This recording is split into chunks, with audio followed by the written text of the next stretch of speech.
everyone, welcome back. It is now day 2 of the lockdown, and today I want to share with you some things that surprised me about Japan. So here are 10 things that surprised me about Japan. Let's get started. Number 1, drinking culture. I'm sure many of you know the stereotype that salarymen have to drink with their bosses after work and they can't leave until their boss wants to leave. For many people this is a reality, but for me that's not the case. The specific part that surprised me about the drinking culture was that people drink every night. It is ridiculous. I can be walking home at midnight on Tuesday and there will be drunk people littered everywhere. In Shinjuku and Shibuya, it is common to see salarymen sleeping in their own throw up or in the corner throwing up on a vending machine, and people don't bat an eye because it's normal.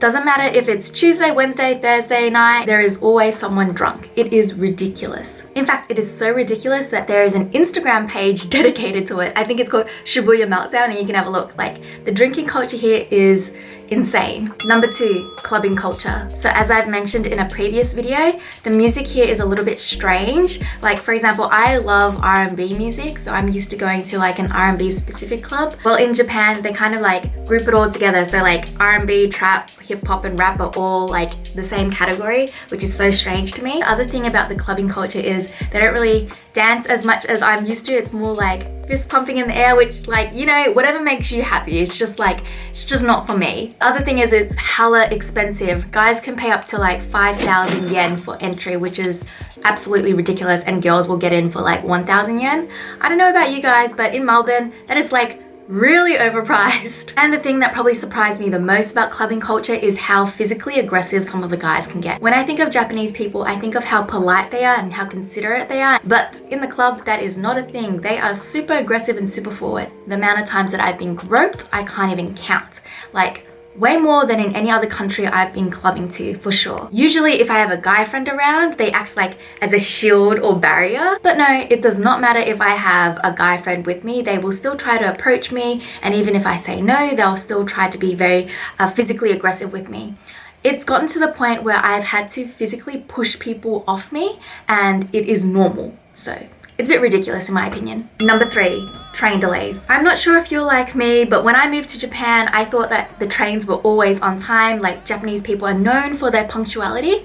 No, the trains are late, and they are late frequently. To get to work every day, I take one of the busiest train line, and I cannot go throughout a week without having at least 3 delays. Like, that's how ridiculous it is. In saying that, the train delays aren't that long. I think the max I've had to wait is maybe like 10-15 minutes, but usually they're about 5 minutes late, which I know isn't that bad, but still, I was still surprised to find that out nonetheless. Fun fact though, in Japan, they'll actually tell you what the train delays are for, and even though the announcements are in Japanese usually, on the monitors in the train, they will specify why. For example, like a human-related incident or a typhoon or weather or something. My train is commonly delayed on a Friday and Saturday because drunk people fall on the rails.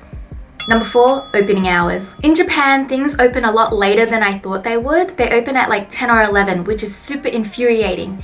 When I took this job, I knew that I was starting at 12 o'clock, but I thought I could explore restaurants or shops or cafes beforehand because, you know, 12 is like the middle of the day. But no, I have to be to work kind of early, which means that I don't have much time to explore those cafes or restaurants. I can't even get like a decent cup of coffee because some places don't open until 10 o'clock. I want my coffee at like 8 o'clock in the morning. Am I the only one?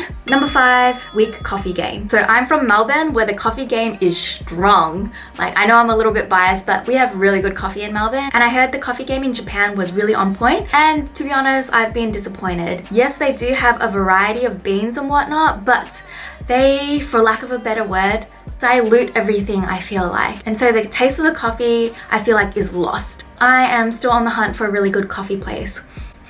Number 6, first Aussie encounter. When I started work, I was surprised to find out that for most of my students, I was the first Australian that they've ever met, which is kind of insane to me. As a result though, they can't understand my accent. They think I'm like British or, I don't know, some weird hybrid of something. Unfortunately, I've had to learn to Americanize a lot of my words. For example, miso well done, much better. Nani? Better? Oh, I'm sorry, much better. Oh, so. Yeah, a little bit of me dies every time I Americanize some of my words because I know, 1, it sounds awful, and 2, the Aussie in me just cries. Number 7, convenience stores here are ridiculous. I have 2 main reasons for this. Number 1, I didn't realize I could live out of a convenience store, but I do. I eat all my meals from a convenience store because it is so bloody convenient. Everything in the convenience store has like calories and the macro information's available, so it's easy to track everything that I'm eating. The second thing that really surprised me about convenience stores is they have such a frequent rotation of things in it. Like we have our seasonal products, and I was expecting that. Like in spring right now we have sakura flavored things, but they'll have a regular rotation of other things as well, like chip flavors or different kinds of breads or onigiri. Unfortunately, this means things get rotated off the shelf without notice, and so sometimes I'm really paranoid when I find something really good. I'm like, I need to eat it as much as I can or else it might go next week. Number 8, hella expensive seat charges. Seat charges or cover charges are basically what you pay for your seat at the table at an izakaya bar or a restaurant. I knew this before living in Japan, but I didn't realize how expensive they can get. One time I paid 800 yen for a seat charge. That is absolutely ridiculous. The seat charge alone was more expensive than the food that I ordered. Usually though, if they charge you a cover charge, they will offer you some small side dish, but in most cases, not worth it. Number 9, counting. So I don't know if you've noticed, but I've been counting like this. Japanese people count like 6, 7, 8, 9, 10. I think this is 10, but this whole system is so weird to me. Well, it was initially, but now it's like a natural reflex for me because no one does 6 here, they do 6. And then when they're listing things, sometimes they're like, oh, firstly, secondly, thirdly, like that. Like that's how they count it. So, fun fact. Number 10, gym culture. The gym culture in Japan is a lot different to Australia, which is what I'm used to. They have so many rules in the gym and it took me a while to get the hang of most of them. I'm pretty sure I don't know all of them still. One of the things that surprised me was that even though I know tattoos are banned and I have tattoos and I go to the gym still, I haven't been kicked out of a gym for having tattoos yet. I've only been told off once and they were very polite about it. They just gestured to my tattoo and gestured for me to cover it up because it was like peeping out of the side of my top. So I was surprised I didn't get reprimanded or anything, but knock on wood, hopefully it stays like this and I don't get kicked out or anything. Another thing that surprised me about Japanese gyms is that you cannot wear outside shoes inside the gym.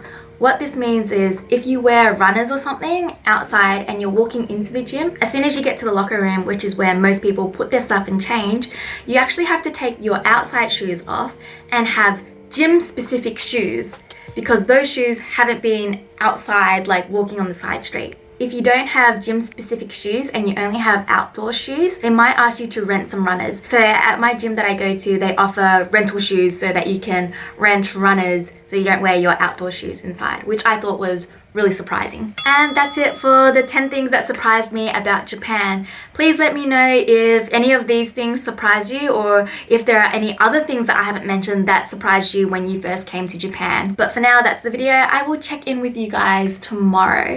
All right. Bye, stay home and stay safe. See you.